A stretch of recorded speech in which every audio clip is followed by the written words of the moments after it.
What's going on, everybody? It's Dot Bets. We're checking back in. We got our On the Dot PGA live stream coming at you guys here on a wonderful, beautiful Tuesday evening. Hope everybody's having a good start to their April Fool's Day. I don't know if anybody got fooled out there. Let us know.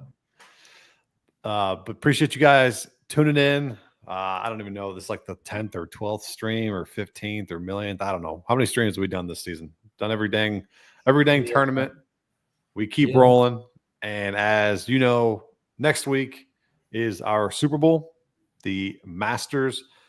I think we're just going to have a big, long, hour-long stream next week, like we usually do. Same time, Tuesday night, go over everything, and we'll have some promotions to get into the Sharp Bros. I don't know if you guys are throwing anybody some bones over at Bet with the Boys, but we will definitely do so at Sharp Bros. As next week, we get after it. It's the best tournament of the year, in my opinion, and everybody flocks to the Masters. So, how are we feeling tonight, Teaser? Yeah, good. I know we're both pretty upset about last week missing out on Minwoo Lee. I mean, you've kind of been on him a bit this year, and it's just tough. Looking back at it, it kind of made sense. We both were on stream talking about how we can't take that number, and I mean, it happened. So it's tough, but I know you got a few placements. I got tournament matchup, the stream tournament matchups, Finau over Spawn, which is good for the stream. Got Toasty first round leader. It was cut into like 4 or 5, but still got it with 120 to 1 there, and then obviously him top 20 as well. So, and Jaeger played good too, so he was a good top 20. So it was unfortunate, and hopefully we can kind of get back on that. It's just tough. I mean, it's just the guys who are just missing our card is pretty much the last few outright. So it's got to get them on the card soon. I limit myself to my 6 plays that I do on those placements and outrights, and they've treated me well so far this year. Obviously, I think we lost like 0.05 units overall last week. We got Joel Damon for plus 330 to save our butts on the top 20. We had Knapp and Kitayama that fell out just at the last round because they just decided to shoot over par. While they're probably the only 2 that shot over par the entire day because it was a birdie fest on Sunday.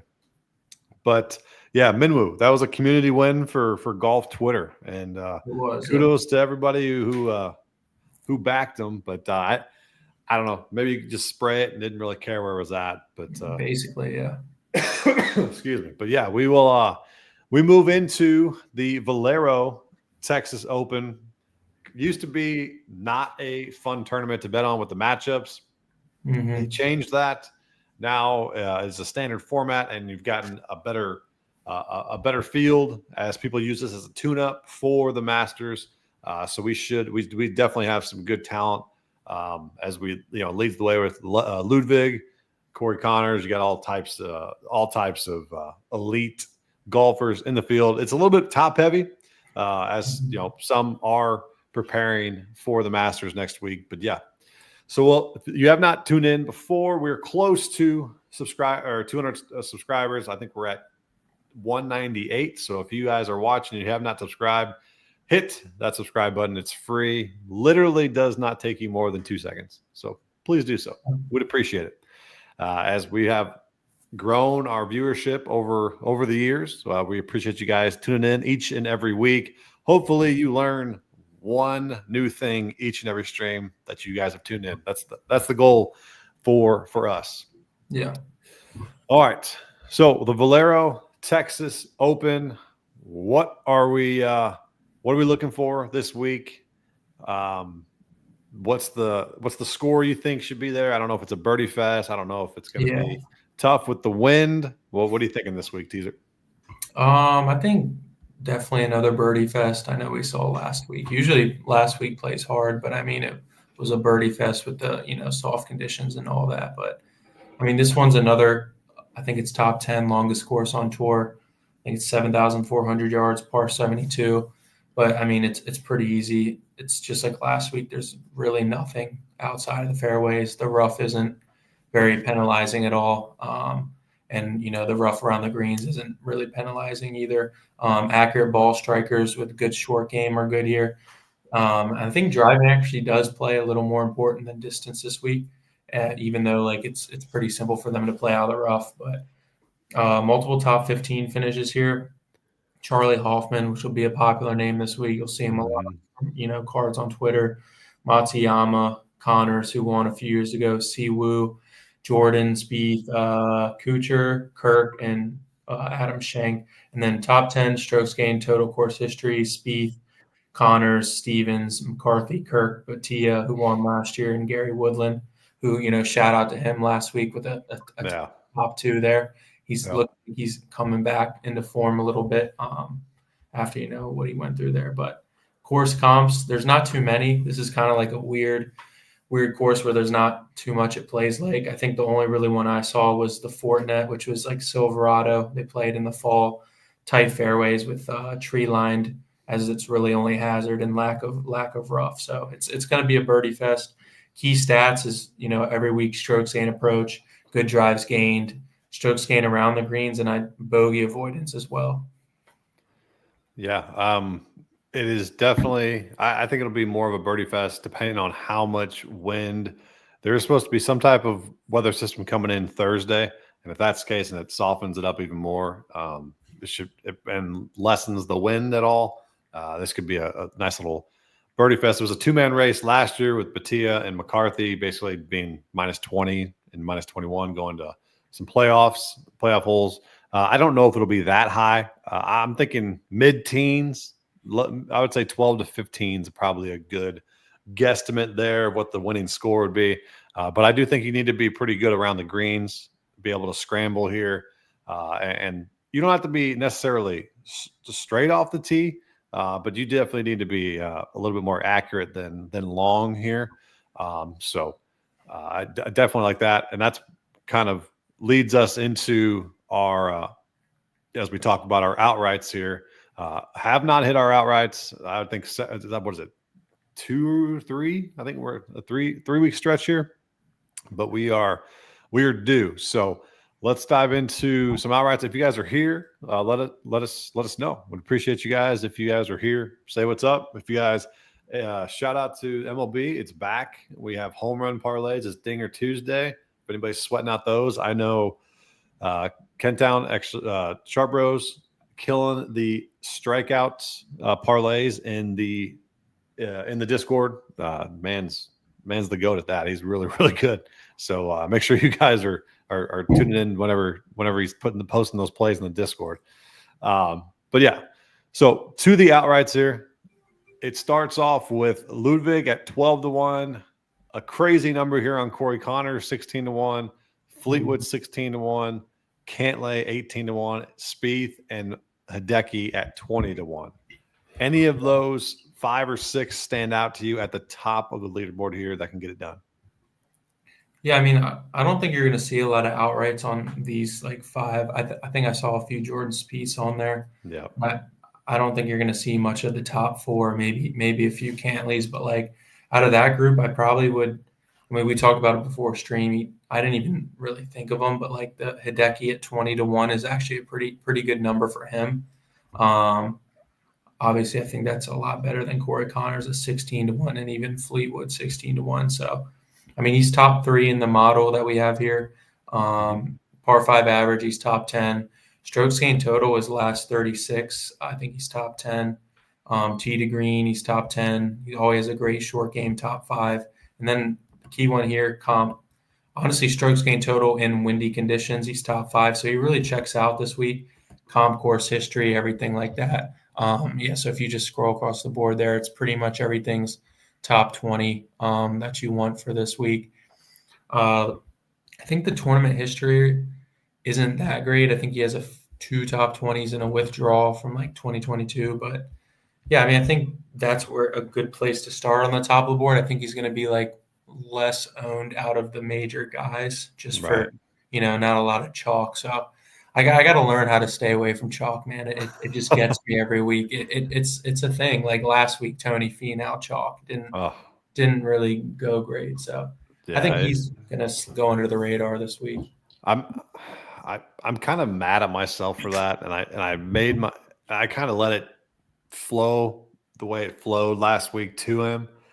Yeah. I would probably call that kind of lazy on my part, and I kind of was glad that he did bad because I've told on several other streams that I want to play him in the Masters because he always plays good there. So maybe since he hasn't played so well recently, that he might fly under the radar there at Augusta next week. But we'll see. Everyone kind of flocks to him anyway. But I mean, you got the DFS top 5. You got Fleetwood, Connors, Ludwig, Batia, Cantlay, McCarthy, all at 20%. So it's the top of the leaderboard is very chalk this week. And as you can see, I mean, I've seen Bet365 had that Ludwig go up to 16-1. So they boosted that 16-1. Ultimately, I don't know if he's going to get it done, but 16-1 is definitely worth it for sure. But I like Hideki, like you were talking about. 20-1 is good. I think that's the best value out of this entire thing. Spieth, definitely has the best course history, and if I probably going to be a little bit overweight on that this week, so I could see him producing, but maybe catch it live. I mean, he's got, what is it, first, second, top 10, 30th, 35th in the last like 5 or 6 years here. So and then always next week, a lot of people play Jordan Spieth next week, so it's just a tune-up, So I definitely see where people are going with Jordan Spieth. However, he's about 15% in DK, so maybe it's because of his pricing being at 9,700 is scaring a little people off, and they're maybe going towards the 9,000 or Batia at 9,300 underneath them. So that's a nice pivot, I think, in DFS for sure to go there.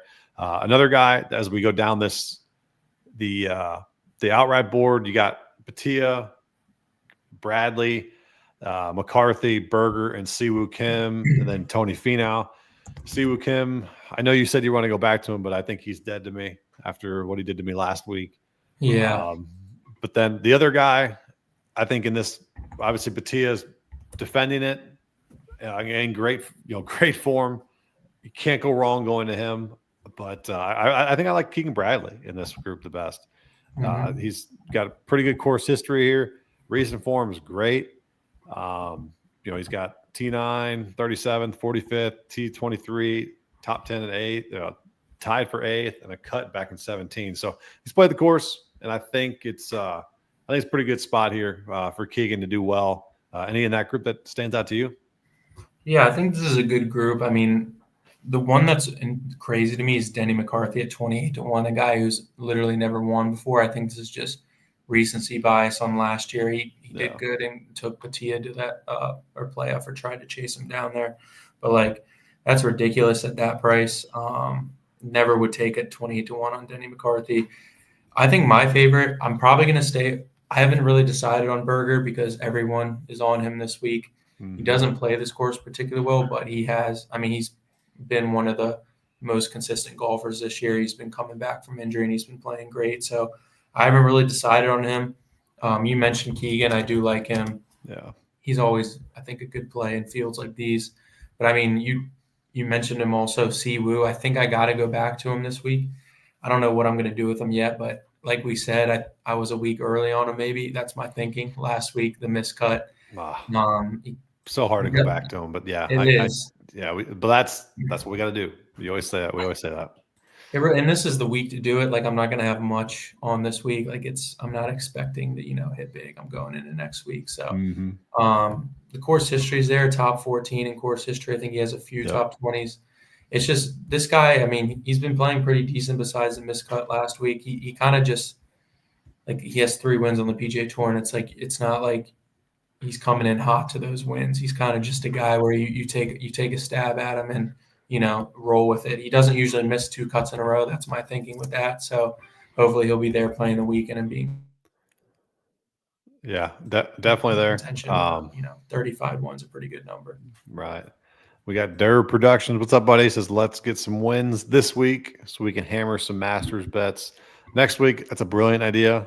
I diddle that. I think we should definitely do that this week. So we are in the works. We're in the lab, as they would say, to try to get some we winners are for you guys.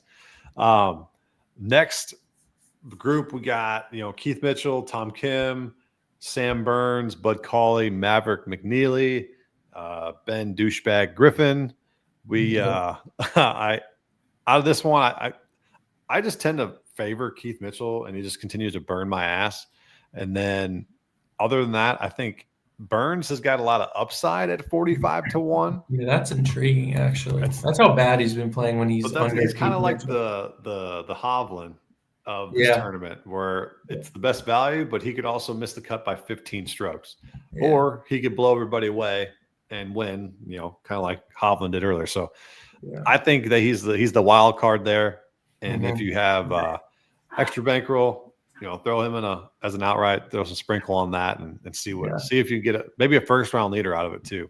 But Tom Kim, of course, that you got to be accurate, scrambling around the green. Tom Kim's, can be really, really good for you there. And Bud Cauley is kind of a robot, and I think that's a good number at 45-1. I just don't think he's going to win.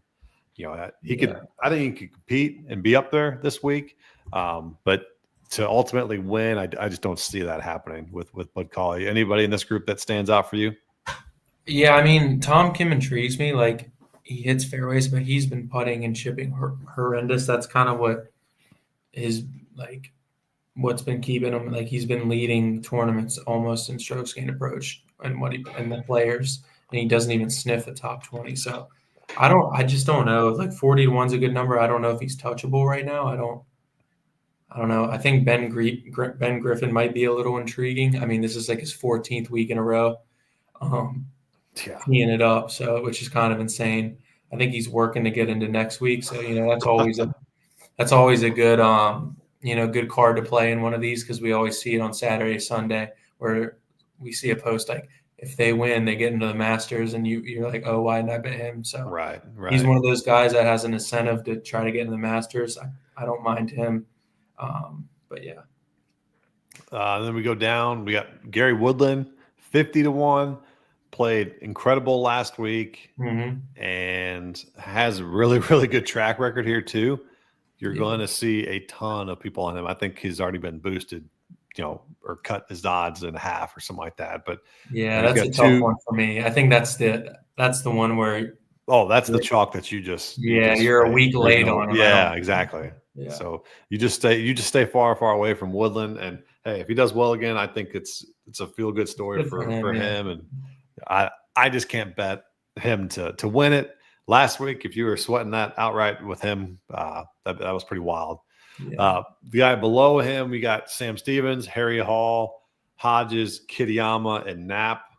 I think Harry Hall is intriguing at 60-1. The other one, I mean, I like Jake Knapp. I really think he can always be there, but he disappointed me on Sunday, so I'm going to probably stay off Kitayama and Knapp this week.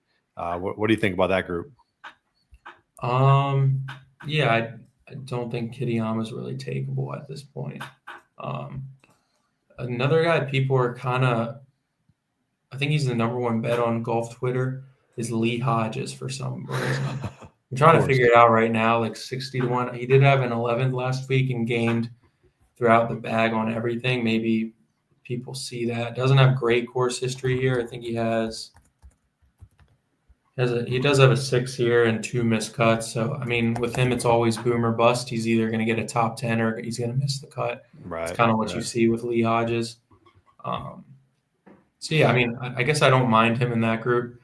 61's a little steep on him. And then, I mean, if you just go down, there's 2 names. It's crazy that Matt Fitzpatrick's at 65-1, right? Like, man, I really think I don't know if he's going to win, but I think a top 20 is a great bet on Matt Fitzpatrick.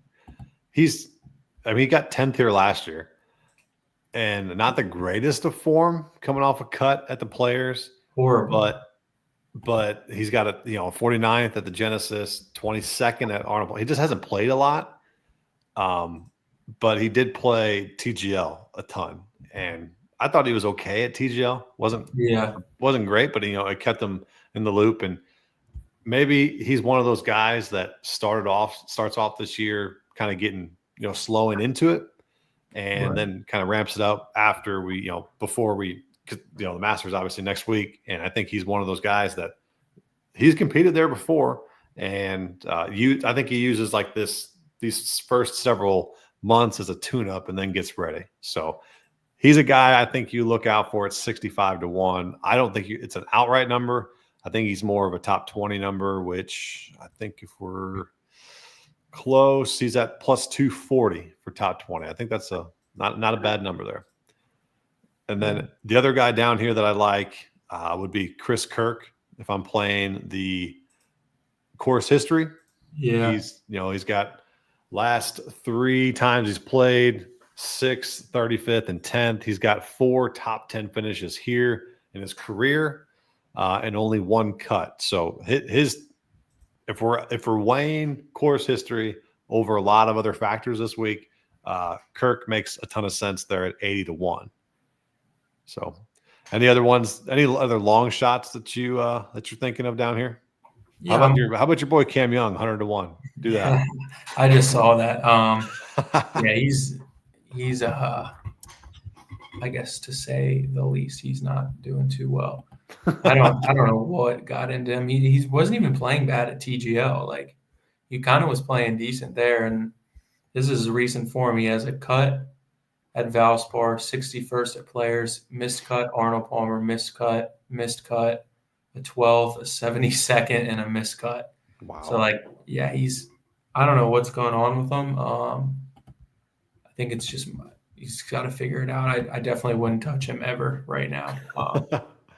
Probably, I wish he got some form for next week. I kind of hope he gets a top 20, and that'll literally pull me back in for next week, I think, if he's even in.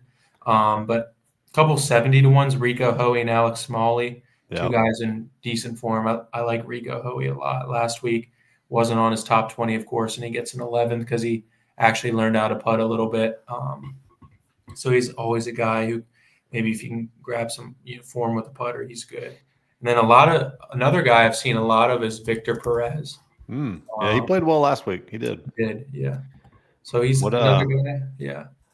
So I got 2 for you here at the bottom. What do you think of your boy Hoagie at 80-1?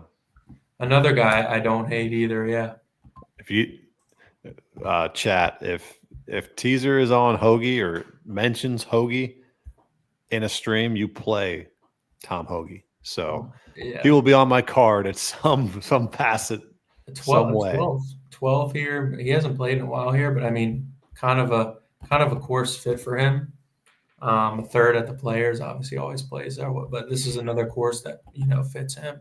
Only a few that really do. So, and if I'm going to take a shot at somebody in the dark at this particular tournament, has never played here. I'm just banking on talent and recent-ish form, and by recent form meaning he hasn't missed the cut. He actually played 4 rounds. I think Thor Bjornsson. He's my dark horse. You love taking him. I do. Him and that Chan Kim. He played well last week. It's 120-1. So those two are my dark horses there. If I'm sprinkling in some long shots there, but I do like the Smalley and Hoey look that you said for sure. So let's get into our matchups. If you guys tuned in last week, we give out a tournament matchup on the stream that we are playing. Last week, I got fooled by Siwoo Kim over Taylor Pendrith. I'm now 4-4 on the year. Did not go well. Pendrith shot -15 and got a top 5. Siwoo Kim just sucked on the first round. He shot a 73, then came back with a 67. Not good enough for the -3 cut there. But teaser stayed red hot with Tony Finau over JJ Spawn. He's now 6-2-1 on the year. Second straight one where you didn't really have to sweat it. Spawn missed the cut, Finau gets it, and you move on. So I think that's the way to go. You got to try to find those tournament matchups that are like that. I think that's the pretty solid strategy you got going. Yeah, and for this week, we don't have any on DraftKings, so I just sent you Bet365 if we would just want to do one from there. I don't know why DraftKings is slow. I think tee times are already up, but some weeks they're just like they don't really care. And you'd be proud of your boy. I did download Bet365. So. Hey, the good just in time for the Masters. There we go. So let me see if maybe FanDuel has some too. I'm just gonna shop around here. Yeah, they do not have any yet either. Yeah, I don't know. They're always slacking on those, but I mean, we can. I don't know if it'll be an official play, but we can just do it on just for fun. Bet365. We got. If I'm scrolling down these, oof, these aren't the greatest. I don't mind them. Not a fan. Do you have one in mind that you're going to go with? The first one that intrigued me was Fleetwood over Aberg at plus 110. Mm-hmm. I think Fleetwood's just like the most complete golfer to play here this week. You know, especially if we get some wind. So definitely like the Fleetwood one. I think I'm going to take that. I think that's the one I'm going to do. That I just talked myself into it. I'm fading my favorite golfer on tour right now, which is fine. I don't think it's his tournament. I think he's using this as a little crux for next week. So we're gonna go that Fleetwood plus 110 over Aberg. I'm gonna grow some stones here. Take Fleetwood over Aberg. Who do you got? Oh man, I want to do one. I just don't know if I should be that ballsy with it. Do it. I'm never on this guy, but yeah, it's not like ballsy, but in my eyes, it is. I think so. The other one I was thinking about was Keegan Bradley over Batia, which I don't hate at plus 100. But the one I think I might go Jordan Spieth over Daniel Berger at minus 125. Fading the chalk Twitter. Look at that. Yeah, I think I'm going to do it. It's risky, but I don't know. I think I'm just going with fading that. Man, if you're on Spieth, I might have to play him. I might have to put him on the card. You got to play. I mean, he's been great here. I mean, he does his thing. He does. Texas, he does. So, all right. So I'm on Fleetwood over Aberg, and we got Spieth over. Sorry, what was that again? Spieth over Berger. Berger. That's what it was. Spieth over Berger. So those are the tournament matches we're on. We will have our official cards tweeted out or X'd out or threaded out, whatever the heck you guys use, tomorrow evening. And that'll be the official. And then if we, as we get going into next week, make sure you guys are on the lookout. I will be running a promo for the Masters for all the Discord. We're going to hit a 3-ball here shortly. It's bound to happen. We were red hot. Then now we're missing like 3 out of 4, and it's ticking me off because these guys they look great, and then all of a sudden you put them in your bet slip, and then they just decide they don't want to play golf anymore for that particular round. So we're working there, and then round scores, round matchups, all in the Discord. So make sure you guys hit the link below for the Sharp Bros Discord. Sweat out some parlays with us and join a great community. So appreciate you guys. Tune it in. We'll be back next week for our hour-long Masters stream, and I hope we have hundreds and hundreds and hundreds of viewers in the chat. I think it'll be a live one. We got we'll have tons of angles that we play, just all around. One of the favorites weekends, and the good old Super Bowl of golf. So we'll be ready for that. Let's win some bets here to carry over for next week. We'll appreciate you guys tuning in. Look out for our cards tomorrow night, and we'll see you guys next week. See ya.